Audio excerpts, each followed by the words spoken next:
She's just a delivery girl. That's what my brother said about me out loud at his graduation party, right before he asked me to leave because I was embarrassing him in front of his lawyer friends. No one laughed. No one defended me either. My parents stared at their drinks like I wasn't their daughter anymore. I stood there with my coat still on, realizing I hadn't even been invited to celebrate. I was only there to fill a seat until I became inconvenient. What none of them knew was this. For the last 4 years, every single student loan payment that kept my brother debt-free didn't come from scholarships or hard work. It came from me, quietly, automatically, month after month. I learned a long time ago that being underestimated can feel humiliating until you realize it's also protection. The restaurant they'd chosen was expensive, all dark wood and soft lighting, the kind of place where people celebrate promotions and partnerships. I'd walked past places like this 100 times on my delivery routes, never imagining I'd step inside as a guest. But I wasn't really a guest, was I? I was there because someone remembered at the last minute that having both children present looked better in photos. The room was packed. My brother's friends from law school, colleagues from his firm, and people in suits who spoke in acronyms I didn't understand. They clustered around him like he was magnetic, laughing at his jokes, nodding at his stories about case law and courtroom strategy. He wore success easily, like a jacket tailored just for him. I stood near the entrance, still wearing my coat. No one had offered to take it. My mother glanced at me, once a quick flicker of acknowledgement, before turning back to the conversation she was having with someone's wife. My father didn't look at me at all. I'd known what this would be like. I'd known it the moment my mother called 3 days ago, with that careful voice she uses when she needs something but doesn't want to ask directly. "Your brother's graduation party is Saturday," she'd said. "It would be good if you could make it. Not 'we'd love to see you' or 'we've missed you.' Just that it would be good. Good for appearances. Good for the family portrait they were trying to paint. I should have said no.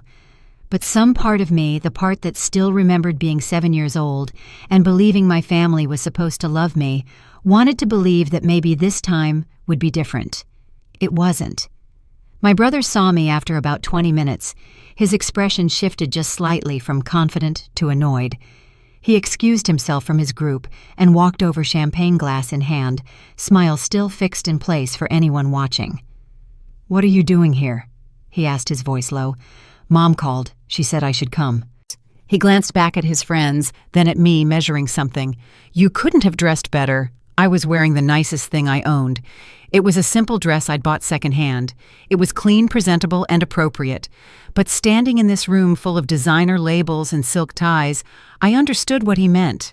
I didn't fit. "I came to celebrate with you," I said quietly. "Right." He took a sip of his champagne. "Just try not to talk too much, okay? These people are important." He walked away before I could respond. I stood there, coat still on, surrounded by strangers who were toasting my brother's success. Success that was built in part on money I'd sent every month for 4 years. Money from night shifts and double routes and skipped meals. Money he never acknowledged, never thanked me for, never even mentioned. I thought about leaving then, just slipping out the door before anyone noticed. But something kept me rooted to the spot. Maybe it was pride. Maybe it was the stubborn hope that someone in my family would finally see me. "Hey!" my brother called out suddenly, his voice carrying across the room. He was looking directly at me, and something in his expression made my stomach drop. "Can I talk to you for a second?" I walked over, aware of eyes following me. He pulled me aside, away from the main group, but not quite out of earshot. "You need to leave," he said. "What? You're making this awkward. Look at you." He gestured at my coat, my dress, and me. "These are lawyers, Sophia. Important people. And you're just—" He paused, searching for words, then landed on them with a cruel precision that took my breath away. "You're just a delivery girl." The room didn't gasp. No one rushed to my defense, but I felt the shift. The way conversations paused, the way people suddenly became very interested in their drinks. "You're embarrassing me," my brother continued, quieter now, but no less cutting. "Can you please just go?" My parents were watching. They had to be. But when I looked at them, they looked away. I'd spent 4 years paying for this moment, 4 years making sure my brother could stand in this room in that suit with those people and call himself self-made. And now he was asking me to leave because I was an inconvenience. I turned toward the door. There was nothing left to say, no words that would make them see me, no explanation that would matter. I was already gone. I had been for a long time. I didn't stay to watch my brother's face finish falling apart. I walked out of that restaurant with Richard's words still hanging in the air, got into my car and drove home to my tiny studio apartment with its flickering bathroom light and the neighbor's music bleeding through the walls. My phone started buzzing before I even made it to my block. My brother sent a text. Don't make this worse than it already is. Not, I'm sorry. Not, let me explain. Just a warning like I was the one who'd done something wrong. I didn't respond. I parked, climbed the 3 flights of stairs and collapsed onto my couch. My phone kept lighting up. More texts. Then a call from my mother. I let it go to voicemail, then listened to it even though I knew I shouldn't. Sophia, we need to talk about what happened tonight. You shouldn't have brought up family business in front of strangers. It's not appropriate. Your brother is very upset. No, are you okay? No, that must have been hard for you. Just concern for my brother's feelings, my brother's reputation, and my brother's comfort. I deleted the voicemail. Then I deleted the next one without listening to it. The thing is, I'd known exactly how this would go. I'd known since I was 8 years old and my brother got his first trophy for soccer while I won a writing contest. My parents framed his participation medal and put it in the living room. My certificate went into a drawer somewhere. I remember sitting at the dinner table a few weeks after that, wanting to tell them about a story I'd written, something I was proud of. My father had looked at me, then at my brother. Let your brother talk first, Sophia. He had a big game today. My brother talked through the entire meal. When dessert came, I tried again. My mother cut me off. We're listening to your brother, honey. It became a pattern. My voice, my achievements, my existence, all of it secondary to whatever my brother was doing, saying, or accomplishing. If he got a B, it was because he'd tried so hard the material was challenging, or he'd really grown. When I got an A, it was fine, expected, and nothing worth celebrating. They hired tutors for him when his grades slipped. When I struggled with calculus, my father told me to figure it out. You're smart enough, he said, which sounds like a compliment until you realize it means you're on your own. I learned early that there were 2 sets of rules in our house. One for my brother, where effort mattered and potential was infinite. One for me, where nothing I did was ever quite enough to deserve attention. By high school, I'd stopped trying to compete for space at the dinner table. I'd watch my parents light up when my brother walked in, asking about his day, his friends, and his plans. When I came home, I got a distracted, "How was school?" before the conversation shifted back to him. It wasn't that they hated me. It was worse than that. They just didn't think about me unless they needed something. And they needed something when my brother got into law school. I was 19, working 2 jobs, and taking community college classes at night. My brother had just finished his undergrad, and the acceptance letter from his dream law school came with a price tag that made my father go quiet at dinner. It's a lot of money, my mother said carefully. But it's an investment. This is his future. They didn't ask if I wanted to go to a 4-year school. They didn't ask if I had dreams that required investment. The conversation was never about what I needed. It was about what they could extract from me to give to him. My mother called me into the kitchen a few days later. We need to talk about something. I knew before she even started. I could see it in the way she wouldn't meet my eyes. Your brother needs help with his expenses, she said. Law school is expensive and we're stretched thin. We were thinking you could contribute. Not ask. Thinking I could, like it was already decided. I'm barely making rent, I said. You're good with money, my mother replied, which was code for you'll figure it out. And you understand, don't you? This is important for the whole family. If your brother succeeds, we all benefit. Except I never would. That was the part she didn't say. My success didn't benefit anyone but me, so it didn't matter. But his success, that was worth sacrifice. I wanted to say no. I should have said no. But I'd spent my entire life trying to be good enough for them to notice me, and some part of me still believed that if I just gave enough, loved enough, or sacrificed enough, they might finally see me as more than an afterthought. So I said yes. The first payment went through on a Tuesday. I'd picked up an extra shift to cover it, which meant I missed a class I needed. But I made the transfer, watched the money disappear from my account, and waited. No one called to say thank you. No one asked if I could afford it. My brother posted on social media about starting law school, talking about hard work and determination. My parents commented with heart emojis and proud declarations. I wasn't tagged. I wasn't mentioned. My contribution was invisible. But it kept happening. Every month the payment went through. Every month I worked longer hours to make sure it cleared. And every month the silence from my family grew louder.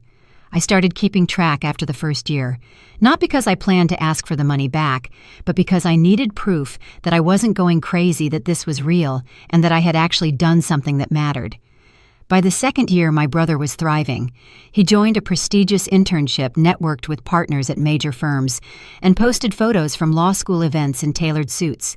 He looked successful, he looked self-made, and I looked like exactly what I was, someone working night shifts to keep someone else's dream afloat. My mother called occasionally, but never to ask how I was doing. She'd talk about my brother's achievements, his stress levels, and how proud they were. Then, almost as an afterthought, she'd mention that the payment had gone through and thank me quickly before changing the subject. It was transactional. I was useful. That was all. I remember one particular call, maybe 2 years in.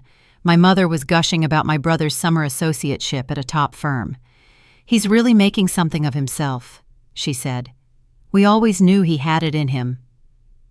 I was sitting in my car between shifts, exhausted, eating cold pizza because I didn't have time to go home. "That's great," I managed. "He's the future of this family, Sophia. Everything we've invested in him is paying off. Everything we've invested. Like I wasn't the one actually making the payments.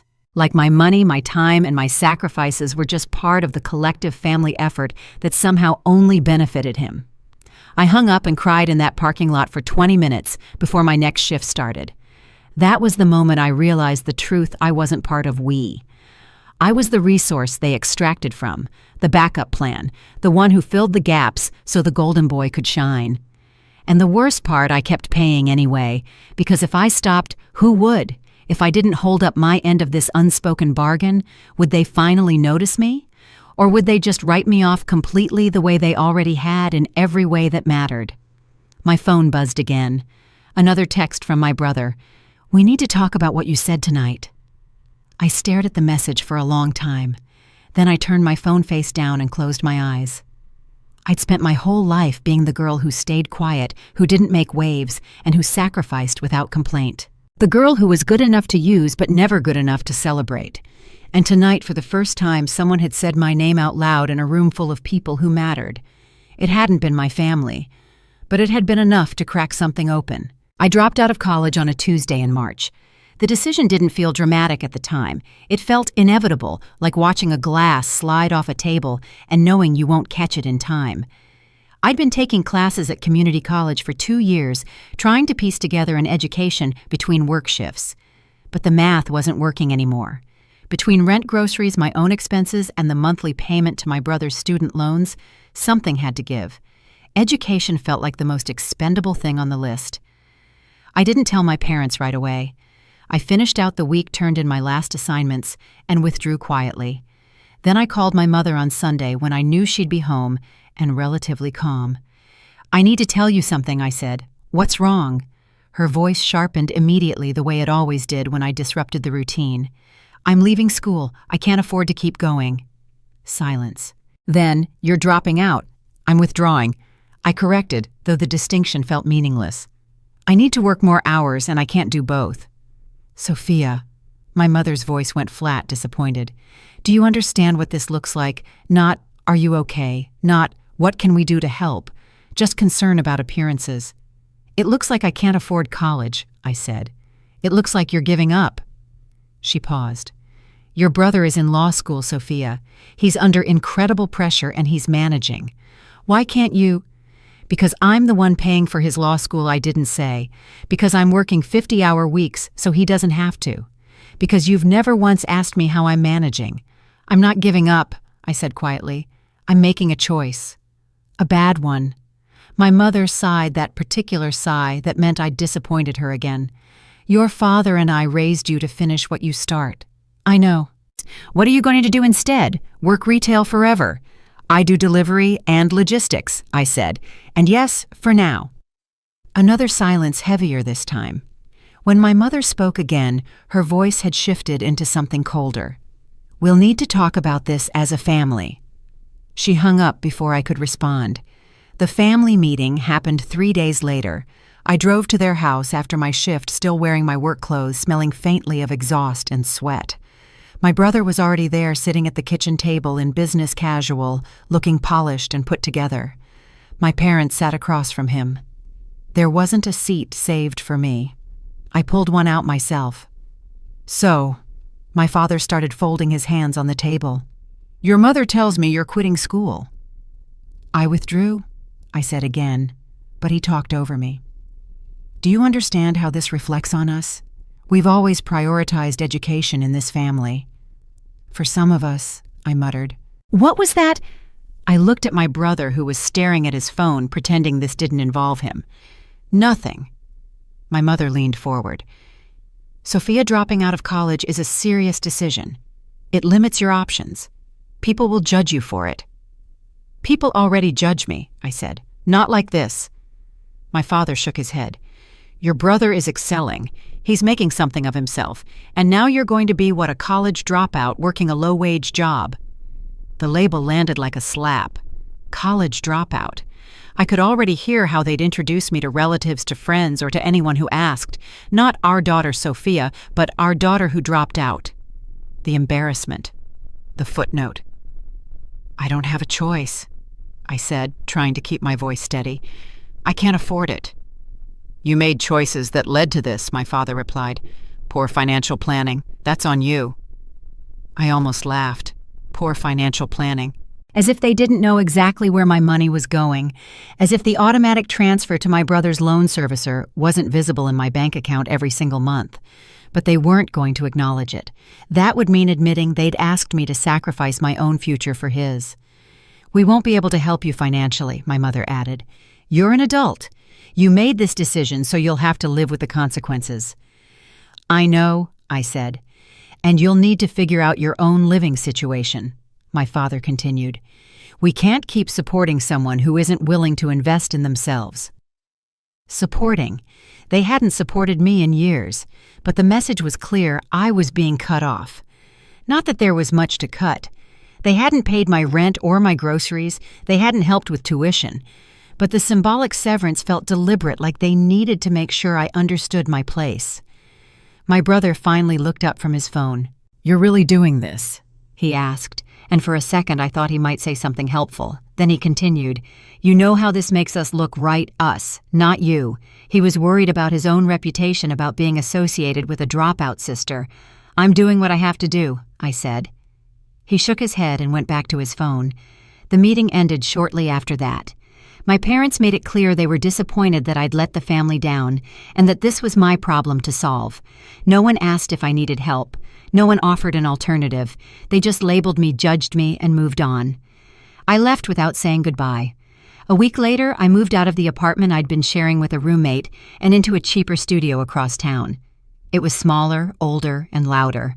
But it was mine, and I could afford it on my own. My parents didn't help me pack. They didn't call to check in. The day I moved, my mother texted, Let us know when you're settled. I didn't respond. My brother, meanwhile, was thriving. I saw it on social media in the photos my mother posted. He'd gotten an award at school. He'd been selected for some prestigious moot court team. He was surrounded by people who looked successful, who looked like they belonged. And in the captions, my mother's pride radiated through every word. So proud of our son. All his hard work is paying off. All his hard work. I stopped looking after that. The label followed me, though. College dropout. I heard it in my mother's voice when she talked to relatives on the phone. I saw it in my father's eyes the one time I ran into him at the grocery store, the way he looked past me like I wasn't worth the effort of a real conversation. My brother never said it directly, but he didn't have to.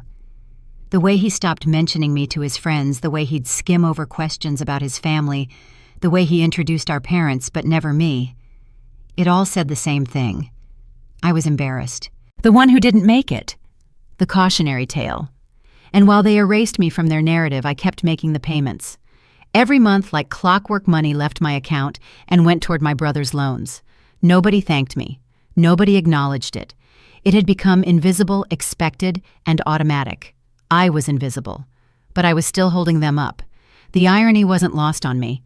The person they'd written off as a failure, the one they were ashamed of, was the reason my brother could stand in those photos looking successful and debt-free. But that irony didn't change anything. It just made the silence heavier. One night, about a month after I'd moved, I sat in my studio apartment and calculated how much I'd paid so far. The number made me feel sick. It was enough to have covered a year of my own tuition, enough to have given me a safety net, a cushion, or a chance. But I'd given it away, and the people I'd given it to had decided I wasn't worth keeping around. I didn't cry. I was too tired to cry. I just sat there in the dark listening to my neighbor's music through the wall and accepted the truth. I'd been erased from my family. Not because I'd done anything wrong, but because I was no longer useful in the way they wanted me to be. And the worst part was, I hadn't even fought back. I'd just let them do it. The first night shift started at 11 p.m. and ended at 7 in the morning. I'd signed up for it because the pay was slightly better and because I needed my days free to pick up other work. The logistics company I worked for handled last-mile delivery for a few major retailers, and the overnight routes were always understaffed. Nobody wanted to drive around a sleeping city, delivering packages to warehouses and distribution centers going home when everyone else was just waking up. But I needed the money, so I took the shifts no one else wanted. My first week, I barely slept. My body couldn't adjust to the rhythm. I'd get home at 8 in the morning, wired and exhausted at the same time, and lie in bed, staring at the ceiling while sunlight leaked through my blinds. By the time I finally fell asleep, it was early afternoon. I'd wake up at 9 p.m. disoriented and groggy and do it all over again. Nobody from my family called to ask how I was adjusting. Nobody checked in. The work itself wasn't complicated, just relentless. I'd load the van at the depot, follow the route on my scanner unload boxes at dark warehouses, and move on to the next stop. Some nights, I'd deliver over 100 packages.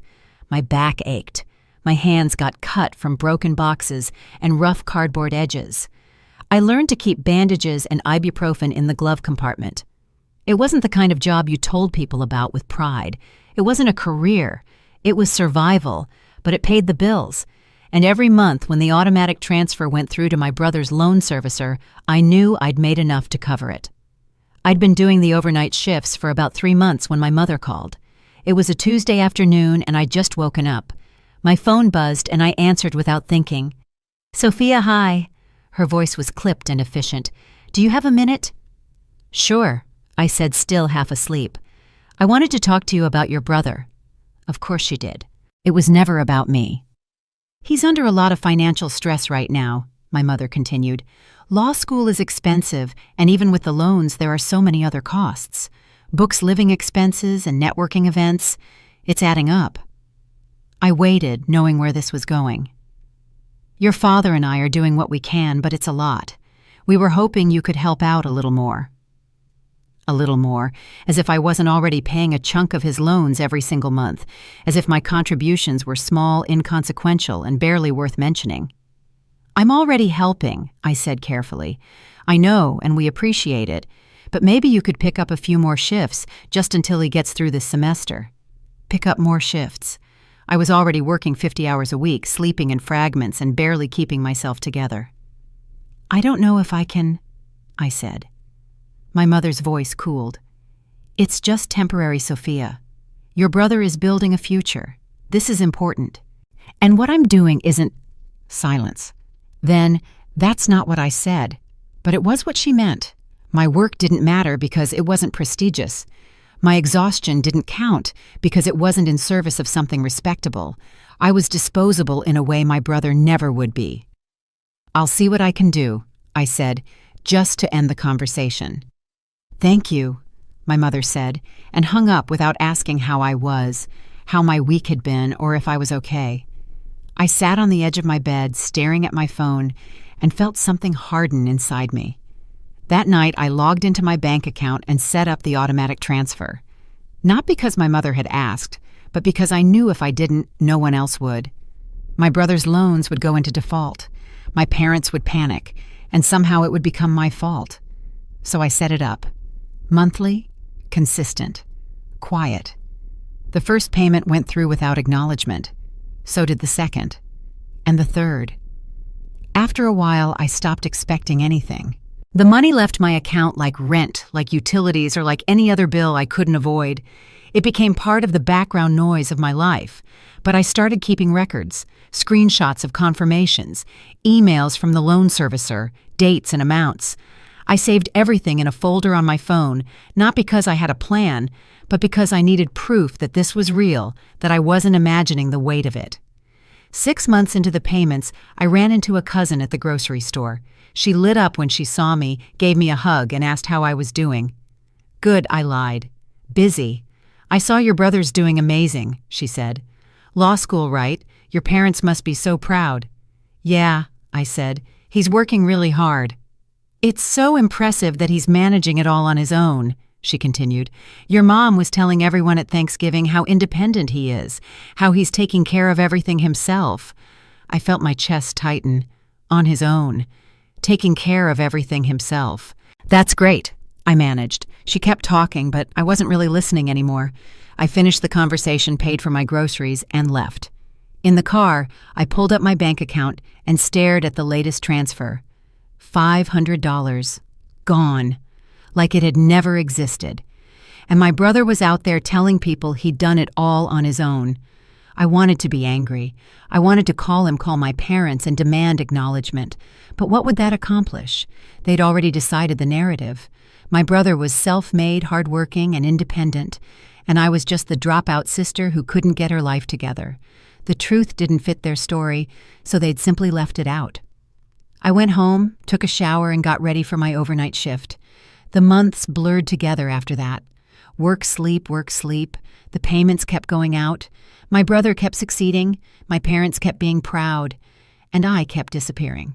I picked up a second part-time job doing weekend inventory for a retail chain. It wasn't much, but it helped cover the gap the loan payments created in my budget. I stopped buying anything that wasn't essential. I learned to cook cheap meals in bulk and to stretch groceries as far as they'd go. My apartment stayed bare. No decorations, no upgrades, just the basics. I told myself it was temporary, that eventually I'd save enough to breathe a little easier, but the payments made sure that never happened. One night, about a year and a half in, I was sitting in my van between deliveries eating a protein bar and scrolling through social media. My brother had posted a photo from some law school event. He was wearing a suit and holding a drink, surrounded by people who looked important. The caption read, "Grateful for the journey. Hard work pays off." I stared at that post for a long time. Then I opened my banking app and looked at the transfer history.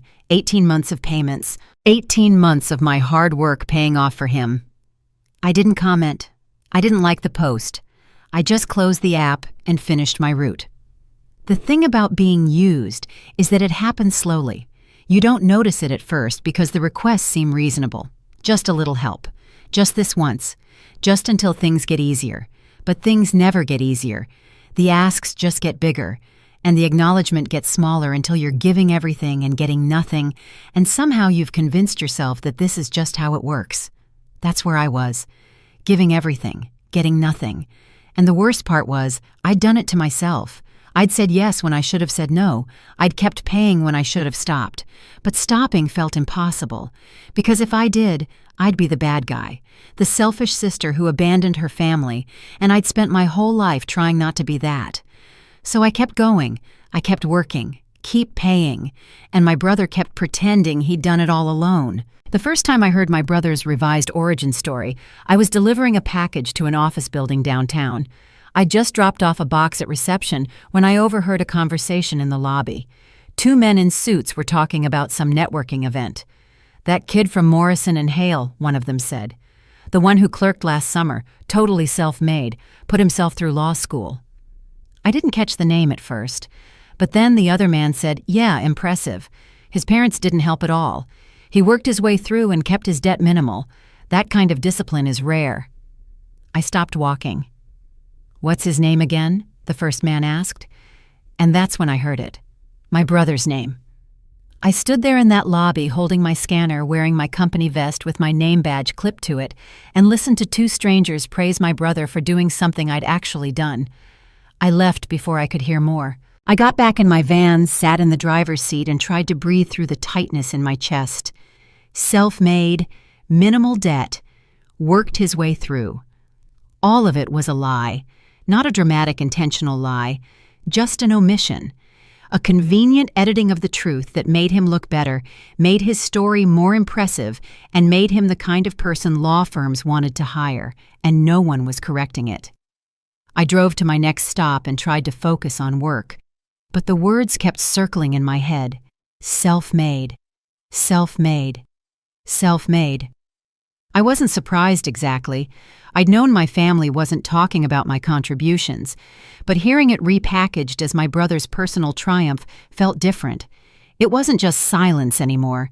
It was active rewriting. A week later, I was scrolling through social media and saw a post from my mother. A photo of my brother at some alumni event, standing with a group of successful-looking people. The caption was long and glowing. "So proud of our son for everything he's accomplished. Watching him build his career through hard work and determination has been one of the greatest joys of our lives. He's proof that dedication and independence pay off." Independence. I read that word 3 times, waiting for the anger to hit. But it didn't. I just felt tired. I wanted to comment. I wanted to say, "Actually, I've been paying his loans for 2 years. I wanted to lay it all out, make them see the truth, and force them to acknowledge what I'd sacrificed. But I didn't, because I knew what would happen. My mother would call upset that I'd embarrassed the family. My father would accuse me of being petty. My brother would tell me I was making things awkward, and nothing would change, except I'd be the villain. So I closed the app and went to bed. The narrative kept spreading. I heard it from relatives, from old family friends, and from people who barely knew us. My brother was doing so well, he was so independent. Oh, he'd really made something of himself without any help. My mother told the story at a family gathering I wasn't invited to. I heard about it later from a cousin who thought I'd find it inspiring. "Your mom was saying how your brother managed everything on his own," she told me over the phone. "She said he's been really smart about finances and didn't rely on anyone. It's amazing." "Yeah," I said, "amazing." "You must be proud of him." I didn't know how to answer that. Proud I was funding him. I was the reason he could claim independence, but nobody knew that because my family had decided it wasn't part of the story. "Sure," I finally said. "He's doing great." After I hung up, I pulled up my bank records and stared at the payments. 2 years of transfers. Consistent. Never late. Thousands of dollars. And none of it existed in the story my family was telling. I thought about confronting my brother. I drafted a text a dozen times trying to find the right words. Something that wasn't accusatory, but still made him acknowledge the truth. "Hey, I heard you're telling people you handled law school on your own. Just wanted to make sure you remember I've been helping with the loans." I deleted it. "I know you're proud of what you've accomplished, but it would be nice if you mentioned my contributions sometimes." Deleted. "Why are you lying about where your money comes from?" Deleted. I couldn't send any of them. Because the truth was I didn't want to fight. I wanted acknowledgement. And you can't demand that. It either exists or it doesn't. For my brother and my parents, it didn't. A few months later, my brother got a job offer at a major firm. My mother called me ecstatic, talking a mile a minute about his salary, his benefits, and his future. "He did it all himself," she kept saying. "We're just so proud." "That's great, Mom," I said. "He's proof that hard work pays off," she continued. "No shortcuts, no handouts, just determination." I almost laughed. "No handouts. Just 2 years of monthly payments from his sister." "I'm happy for him," I said, because what else could I say? "You should be," my mother replied. "He's really an inspiration." After she hung up, I sat on my couch and stared at the wall. An inspiration. My brother, who'd built his success on money I'd earned delivering packages at 3 a.m, was an inspiration. And I was nobody. That night, I did something I hadn't planned to do. I started saving every email confirmation from the loan servicer, every receipt, every bank statement showing the transfers. I organized them into a folder on my laptop labeled with dates and amounts. I didn't have a plan for them. I wasn't plotting revenge. I just needed proof. Proof that I wasn't crazy. Proof that I'd actually done this even if no one acknowledged it. Proof that I existed. Because the way my family talked about my brother's success, it was like I'd never been part of it. Like the money had appeared out of nowhere, like his loans had paid themselves, and like I'd contributed nothing. And maybe that was the point. Maybe it was easier for them to believe the story they'd created, the one where their golden child succeeded entirely on his own merit. But I had the receipts. I had the truth, even if I was the only one who cared. The text from my mother arrived on a Wednesday afternoon, appearing on my screen like a cold clinical summons. Your brother's graduation party is next Saturday. It would be good if you could come. She didn't say they missed me. She didn't say they wanted to celebrate as a family. She simply noted that it would be good for me to be there, a polite way of saying my presence was required to complete the image of the perfect supportive household they liked to project to the world. I spent the days leading up to the event in a state of quiet dread. While my mother sent follow-up texts reminding me to dress appropriately and stay mindful of my brother's important guests, I was working double shifts delivering packages through the rain and the midnight silence. Every time I looked at my beat-up delivery van, I thought about the irony the very job they found so embarrassing was the only reason my brother could afford to stand in a room full of partners and celebrate a debt-free education.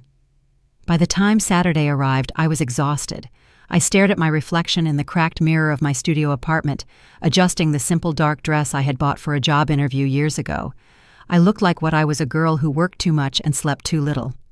As I drove toward the upscale downtown restaurant, my phone buzzed with one final message from my brother. Just try not to talk too much, okay?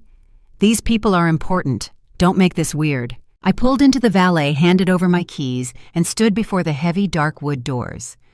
I took one last breath of the night air, knowing that inside I wouldn't be a daughter or a sister.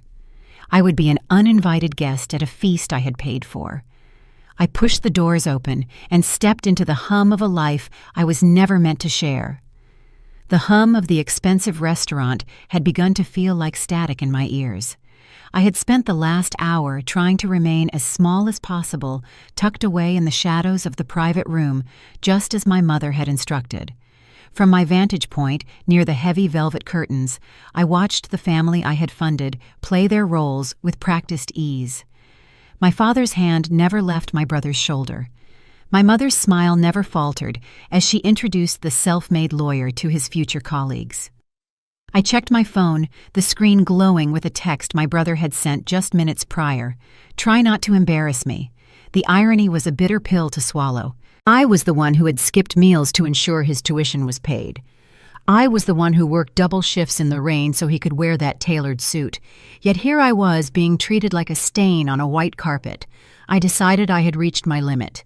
There was no dignity in staying where I was clearly considered a liability. I began to weave through the clusters of people, my eyes fixed on the exit. My coat clutched tightly to my chest like a shield.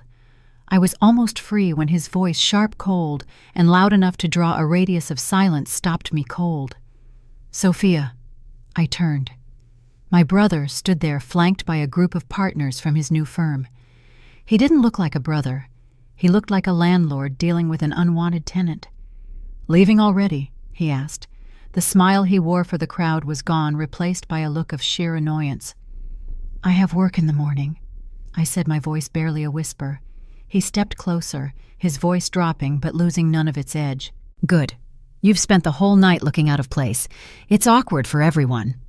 He gestured vaguely at my second-hand dress, then turned back to his colleagues with a dismissive wave of his champagne glass. "Relax, everyone. She's just a delivery girl. She's got a long route ahead of her." The laughter that followed was polite, but the sting was absolute. I felt the heat rise to my face, a mixture of shame and a burgeoning righteous fury. He hadn't just dismissed my job, He had dismissed my existence in front of the very people who were praising his independence. "You're embarrassing me, Sophia," he added, leaning in one last time. "Just go." I didn't argue. I didn't cry. I simply turned toward the door, ready to let the darkness of the city swallow me whole. I was 3 steps away from the exit when the atmosphere of the room shifted violently. "Wait!" The word didn't come from my family. It came from a table near the center of the room. A man stood up, Richard Miller. I recognized him from earlier, but now his pleasant demeanor had vanished. He wasn't looking at my brother. He was looking at me with a piercing intensity that made the entire room go still. "Your sister," Richard said, his voice carrying a weight that demanded attention. "Your sister is Sophia." The panic on my brother's face was instantaneous. It was the look of a man who had built a house of cards and just felt the first gust of wind. Yes, Mr. Miller. I'm sorry if she's been in the way." Richard ignored him entirely, stepping out from behind the table.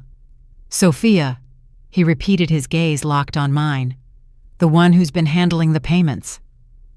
The silence that followed wasn't just quiet, it was heavy. It was the sound of a lie being crushed under the weight of the truth. My mother moved forward, her face a mask of strained etiquette, but Richard didn't give her an inch. "I believe," Richard said, his eyes finally flicking to my brother, "that we have been operating under a very significant misunderstanding regarding your definition of self-made." I stood by the door, no longer the delivery girl retreating into the night, but the pivot point upon which my brother's carefully constructed world began to tilt. For the first time in 4 years, the invisible girl was the only person in the room who truly mattered. The silence that followed Richard Miller's question was absolute. My brother's face drained of color, his champagne glass trembling slightly in his hand. Yes, Mr. Miller." My brother stammered, his voice cracking. "I'm sorry if she was bothering you. She was just leaving." Richard didn't even glance at him. He stepped out from behind the table and walked toward me, ignoring the elite crowd. "Sophia," he repeated, his gaze locked on mine. "The one who's been making the student loan payments, every month, for the last 4 years. The room felt like it was holding its breath. My mother moved forward, her face a mask of strained etiquette. "Richard, surely this is a private family matter.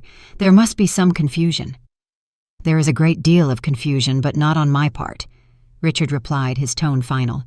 He turned his attention back to my brother, his expression unreadable. "You told the hiring committee that you managed your education independently. You allowed us to believe that your minimal debt was a result of your own financial discipline and part-time work." "I never lied," my brother shouted, but the desperation in his voice gave him away. "Family helps each other. It's not a big deal." "It is a very big deal when it concerns the integrity of a potential associate," Richard said coldly. He looked back at me. "Do you have the record, Sophia, to confirm what I found?" I didn't hesitate. I reached into my bag and pulled out my phone. My hands were shaking, but my heart was firm. I opened the folder I had been building for years, the digital receipts, the confirmation emails from the loan servicer, the bank statements showing 4 years of automatic transfers from my account to his. Richard scanned the screen as my father stood frozen, and my mother looked as though she might faint. The partners from the firm began to whisper, their eyes shifting from my brother to the evidence in my hand. The Golden Boy was unraveling in real time. "Monday morning, my office," Richard said to my brother, his voice like ice. "We will discuss your future, or lack thereof, at this firm." Richard looked at me one last time, his nod respectful, before picking up his coat and walking out. The party was over. My brother stood in the center of the room, ruined. My parents looked at me with a mixture of shock and burgeoning rage, but for the first time their opinion didn't matter. I had spent 4 years paying for his dreams, but tonight I had finally bought my own freedom. I turned and walked out the door, stepping into the cool night air, finally invisible to them, but entirely seen by myself. I didn't go home right away. I sat in my car in the parking lot, gripping the steering wheel and trying to process what had just happened. My phone was buzzing nonstop. Texts from my mother, missed calls from my father, a voicemail from my brother that I deleted without listening to. I turned my phone face down and stared out the windshield. Inside that restaurant, my family was probably scrambling. They were trying to control the narrative, smooth things over, and convince people that this was all a misunderstanding. My mother would be making excuses, my father would be defending my brother's character, and my brother would be doing damage control trying to salvage what was left of his reputation. But the truth was out now, and truth, once spoken, doesn't go back into hiding. I thought about Richard Miller, the man who'd stood up and said my name. I didn't know him. I'd never met him before tonight. But somehow he'd known about the payments. He'd known enough to ask the right questions. I wondered how. Had he seen records? Had someone tipped him off? Or had my brother been careless and mentioned something in passing that didn't add up? It didn't matter. What mattered was that he'd asked and I'd answered, and now everything was different. My phone buzzed again. This time it was a text from a number I didn't recognize. "This is Richard Miller. I got your number from the firm's guest list. I wanted to apologize for putting you on the spot tonight. That wasn't my intention." I stared at the message, unsure how to respond. Another text came through. "If you're willing, I'd like to talk. Not about your brother, about you." I typed back slowly. "Why?" His response was almost immediate. "Because I don't think anyone's asked you your side of the story." I sat with that for a moment. Then I wrote, "Okay." He sent me an address, a coffee shop 2 blocks from the restaurant. "I'll be here for another hour if you want to stop by. No pressure." I almost didn't go. It would have been easier to drive home, lock my door, and pretend this night hadn't happened. But I'd spent 4 years being quiet, being invisible, and letting my family tell their version of events without me. I was tired of being erased. I started the car and drove to the coffee shop. Richard was sitting at a corner table when I walked in, a laptop open in front of him and a cup of coffee growing cold beside it. He looked up when I approached and gestured to the seat across from him. "Thank you for coming," he said. I sat down, still wearing my coat. "I don't understand what just happened." "I imagine not." He closed his laptop and leaned back. "I'll be honest with you. I've been reviewing your brother's file for the past few weeks. We're considering him for a permanent position, and part of that process involves due diligence. And you found something." "I found inconsistencies." And he paused, choosing his words carefully. "Your brother has a strong resume, good grades, solid performance during his clerkship. But there were gaps in his financial disclosures, small things that didn't quite line up." "Like what?" "Like the fact that his student loans were being paid off at a rate that didn't match his reported income. He claimed he was managing it through careful budgeting and part-time work, but the numbers didn't add up." I felt a strange mix of vindication and sadness. "So you investigated?" "I asked questions," Richard corrected, "and eventually I found records of payments coming from an account that wasn't his. Your name was on those records." "And you didn't confront him privately?" "I tried." Richard's expression darkened. "I called him into my office last week and asked him directly about the discrepancies. He lied, told me the payments were from a family fund, a one-time gift. He made it sound insignificant. But it wasn't. No, it wasn't." He met my eyes. "I don't tolerate dishonesty, especially not from people I'm supposed to trust with client matters and sensitive information. So I did more digging. And tonight, when I saw you there, I realized I had an opportunity to get the truth. By ambushing me in front of everyone." Richard winced. "I know how it looked, and I'm sorry for that. But I needed to see how your brother would react when confronted publicly. I needed to know if he'd own up to it or keep lying." "And he kept lying. Until he couldn't anymore." Richard sighed. "For what it's worth, I believe you. I believe you've been carrying this weight for years, and I believe your family has let you." The words hit harder than I expected. I looked down at my hands, trying to swallow the lump in my throat. "What happens now?" I asked. "That depends on your brother. If he's willing to be honest and acknowledge what happened, there might be a path forward. But if he continues to misrepresent himself, I can't in good conscience keep him at the firm." "So you're going to fire him?" "I'm going to give him a choice," Richard said. "Integrity or his job. He can't have both if he's not willing to be truthful." I didn't know what to say to that. Part of me felt a grim satisfaction. My brother had built his success on my silence, And now that silence was broken. He'd have to face consequences. But another part of me just felt tired. This wasn't the revenge I'd imagined, if I'd ever imagined revenge at all. This was just the truth, messy and uncomfortable, forcing everyone to see what they'd been ignoring. "I didn't plan this," I said quietly. "I didn't come here to ruin him." "I know." Richard's voice was kind. "But sometimes the truth ruins things all on its own." We sat in silence for a moment. Then Richard reached into his bag and pulled out a business card. "If you ever need anything, a reference, a connection, or advice, call me. What you did tonight took courage. Whether you meant to or not, you stood up for yourself. That's not easy." I took the card, my hands still shaking slightly. "Thank you." He stood gathering his things. "Take care of yourself, Sophia. You deserve better than what they've given you." He left, and I sat alone in the coffee shop, staring at the business card in my hand. For 4 years, I'd paid my brother's loans without asking for anything in return. I'd worked myself to exhaustion, skipped meals, and lived in a cramped apartment, all so he could have the future my parents wanted for him. And in return, I'd been erased, dismissed, and humiliated. But tonight, someone saw me. Someone had said my name out loud and made it matter. I didn't know what would happen next. I didn't know if my family would apologize, or if my brother would face real consequences, or if anything would actually change. But I knew one thing: I was done being invisible. The messages didn't stop. By the time I got home that night, my phone was full of texts, missed calls, and voicemails I wasn't ready to listen to. My mother, my father, and my brother were all demanding explanations, apologies or something. I turned my phone off and went to bed. When I woke up the next morning, I turned it back on and immediately regretted it. 17 new messages, 6 voicemails. My family was in full crisis mode, and I was the person they blamed. I scrolled through the texts without opening them, just reading the previews. My mother: "We need to talk about what you did. This is unacceptable." My father: "Call me immediately." My brother: "You just ruined my career. I hope you're happy."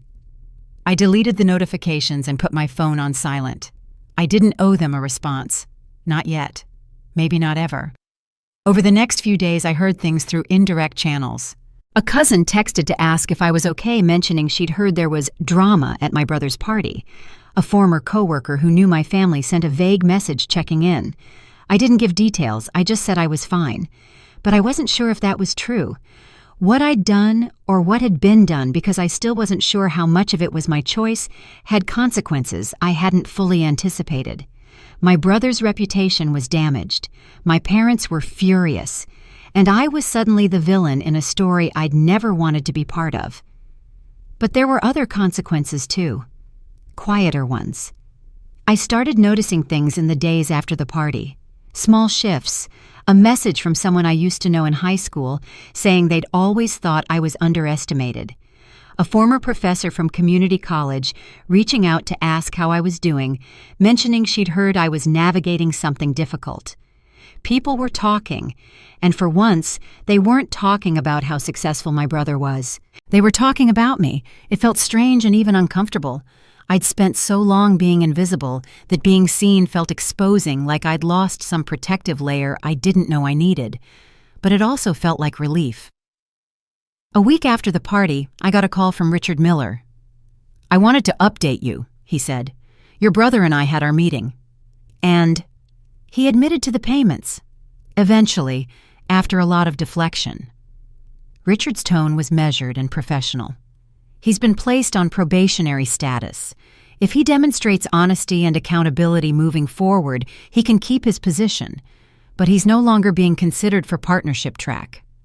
What does that mean for him? It means his career isn't over, but it's not going to progress the way he thought it would. I didn't know how to feel about that. Relief, guilt, satisfaction, maybe all of it. "Thank you for telling me," I said. "There's something else," Richard continued. "A few people at the firm have asked about you. They were impressed by how you handled yourself. If you're ever interested in exploring opportunities, I'd be happy to make introductions." I almost laughed. Opportunities? Me, the college dropout who delivered packages for a living. But Richard was serious. "I mean it, Sophia. You're clearly resourceful, disciplined, and resilient. Those are qualities we value. Think about it. I said I would, though I wasn't sure I believed him. The hardest part came 2 weeks after the party, when my mother finally wore me down enough that I agreed to meet her for coffee. She looked older than I remembered, tired. Her makeup was perfect, and her outfit carefully chosen, but there was something brittle underneath. "I don't understand why you did this," she said as soon as we sat down. "I didn't do anything," I replied. "I just told the truth." "You humiliated your brother. You humiliated us. He humiliated me first." She flinched. "That's not fair." "Isn't it?" I kept my voice calm, but I felt the anger simmering underneath. "He called me just a delivery girl in front of all those people. He told me I was embarrassing him, and you didn't say anything." "Because we were trying to keep the peace." "You were trying to protect him," I corrected. "Like you always do." My mother's hands tightened around her coffee cup. "You don't understand the pressure he's under. And you don't understand the pressure I've been under. For years." She looked away. "We didn't ask you to pay his loans." "Yes, you did. Maybe not in those exact words, but you made it clear that's what was expected. And I did it. For 4 years. And none of you ever thanked me. None of you ever acknowledged it." "We assumed you wanted to help." "I did," I said quietly. "But I also wanted to be seen, and you made sure I wasn't." My mother was silent for a long time. When she finally spoke, her voice was softer. "I don't know how to fix this." "I'm not asking you to fix it. I'm just asking you to stop pretending it didn't happen." She didn't respond. We finished our coffee in near silence, and when we parted ways, I didn't feel closure. I felt tired. But I also felt clarity. My family wasn't going to change. They weren't going to suddenly see me the way I wanted to be seen. They weren't going to apologize or make amends or acknowledge the years I'd spent holding them up. And I had to be okay with that, because I couldn't keep waiting for their approval. I couldn't keep measuring my worth by whether they noticed me. I had to notice myself. That night, I logged into my bank account and canceled the automatic payment to my brother's loans. It felt terrifying and liberating at the same time. I didn't tell anyone. I just stopped. And for the first time in 4 years, the money I earned stayed mine. The first month after I canceled the payment, I kept expecting something to happen. A frantic call from my brother, an angry voicemail from my father, some kind of fallout. But there was nothing. Either they hadn't noticed yet, or they were too proud to acknowledge it.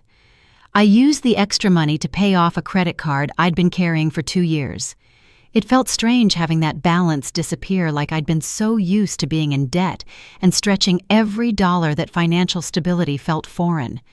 The second month I bought groceries without checking my account first. Small thing, but it mattered. The third month my brother finally called. I almost didn't answer, but curiosity got the better of me. "Sophia." His voice was tight and controlled. "We need to talk." "About what? You know what?" I waited. "The payment stopped," he said. "I got a notice from the loan servicer. They're saying the account is past due." Okay. His voice rose.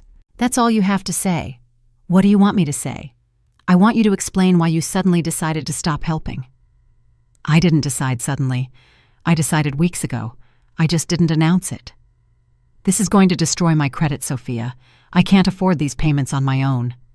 "Then you'll have to figure something out." There was a long pause. When he spoke again, his tone had shifted, less angry and more desperate. "Why are you doing this?" "I'm not doing anything to you," I said quietly. "I'm just opting out." "Opting out," he repeated, like the words didn't make sense. "This is family, Sophia. You don't just opt out." "I do when I'm the only one carrying the weight." "That's not fair." "What's not fair," I said, my voice hardening, "is that I've been paying your loans for 4 years and you've never once thanked me. What's not fair is that you built your entire reputation on a lie. What's not fair is that you called me just a delivery girl and expected me to keep helping you anyway." Silence. "I'm sorry," he said finally, but the words sounded hollow. "I didn't mean it like that." Yes, you did. Another pause, then quieter.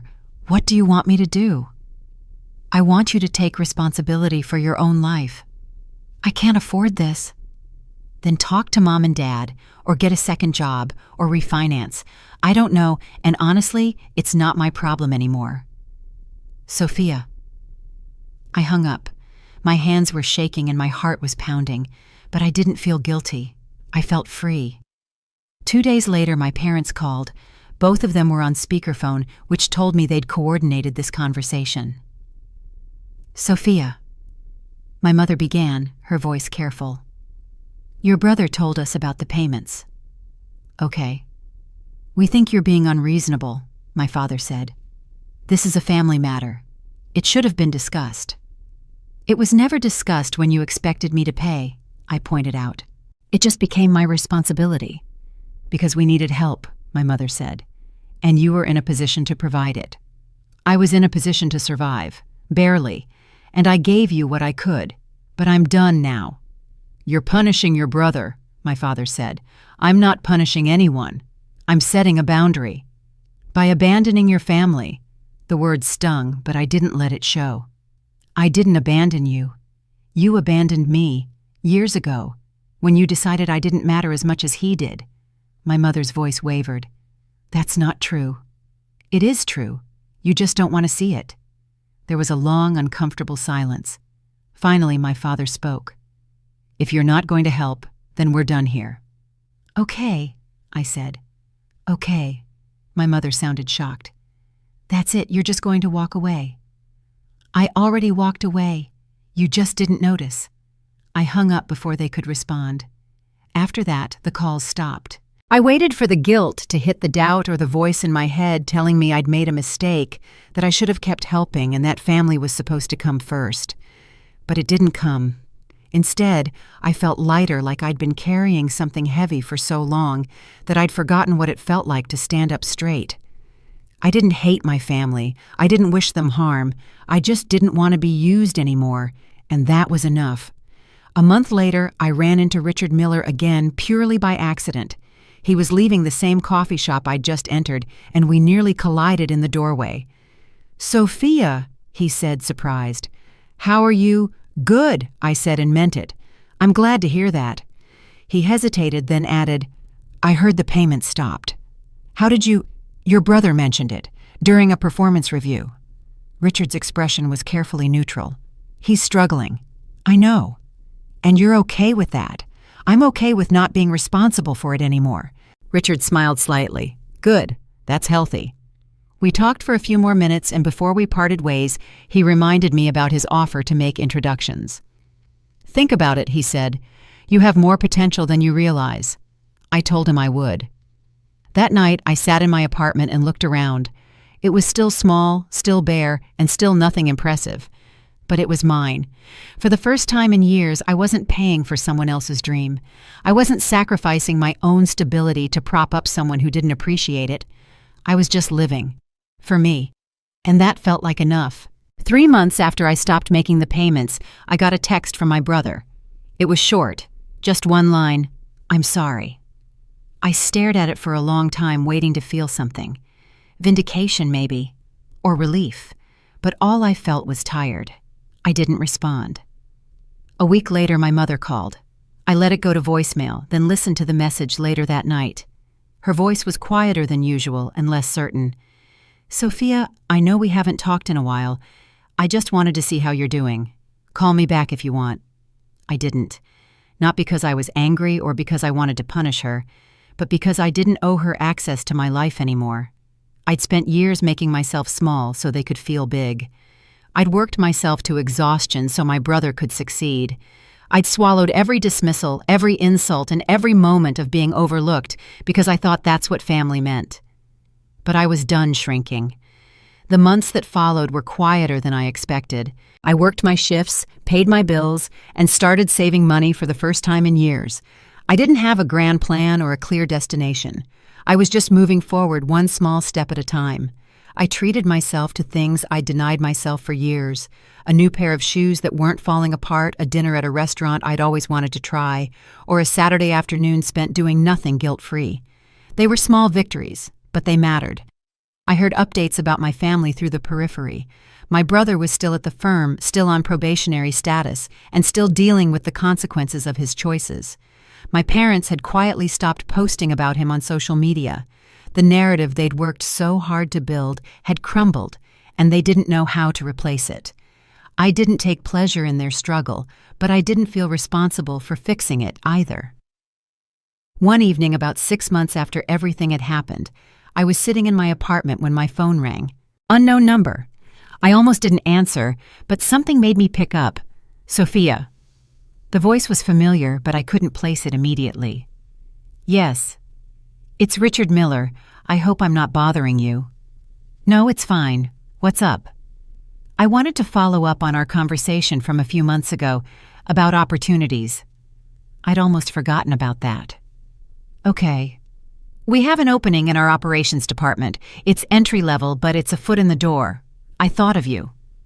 I don't have a degree, I said automatically.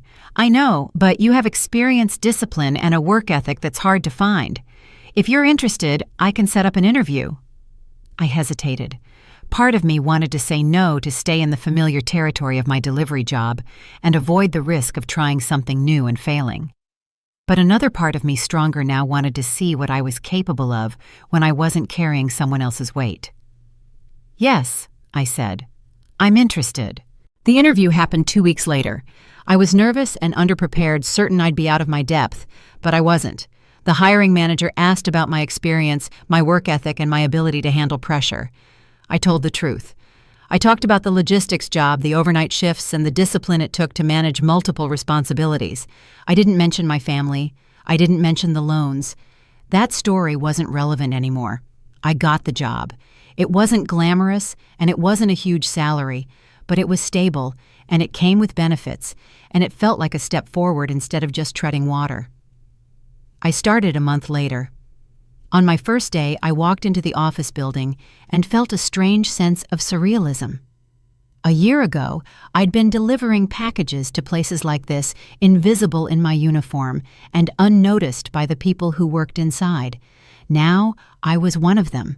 It wasn't revenge or a triumph, it was just progress. I didn't hear from my family for a long time after that. No calls, no texts, and no attempts to reconnect. I think they were waiting for me to come back to apologize and to fall back into the role they'd assigned me. But I didn't. And eventually I think they realized I wasn't going to. I thought about them sometimes. I wondered if they missed me, or if they were just relieved not to have the complication of my presence. But mostly I thought about myself, about the person I was becoming without them. I wasn't bitter or angry. I was just done. I'd learned something important in those months. Being underestimated taught me how to survive, but walking away taught me how to live. I wasn't waiting for my family to see my worth anymore. I wasn't waiting for acknowledgement, apologies, or validation. I was building a life that didn't require their approval, and that felt like the best kind of freedom. One night, almost a year after the party, I sat in my apartment and thought about everything that had happened, the humiliation, the confrontation, and the unraveling. It had been painful, messy, and uncomfortable, but it had also been necessary, because I'd spent so long being invisible, being used, and being dismissed that I'd started to believe that's all I was worth. And I wasn't. I was worth more than the money I could provide, more than the sacrifices I could make, and more than the role my family had assigned me. I was worth being seen. And now, finally, I saw myself. If you've ever been the one who carried everything quietly, or if you've ever been made to feel small so others could feel important, I want you to know this. You don't owe anyone your silence. You don't owe anyone your exhaustion. And you don't owe anyone a version of yourself that makes them comfortable while you disappear. Setting boundaries isn't cruelty. Walking away isn't failure. Sometimes the bravest thing you can do is choose yourself. I did, and I don't regret it, not for a second.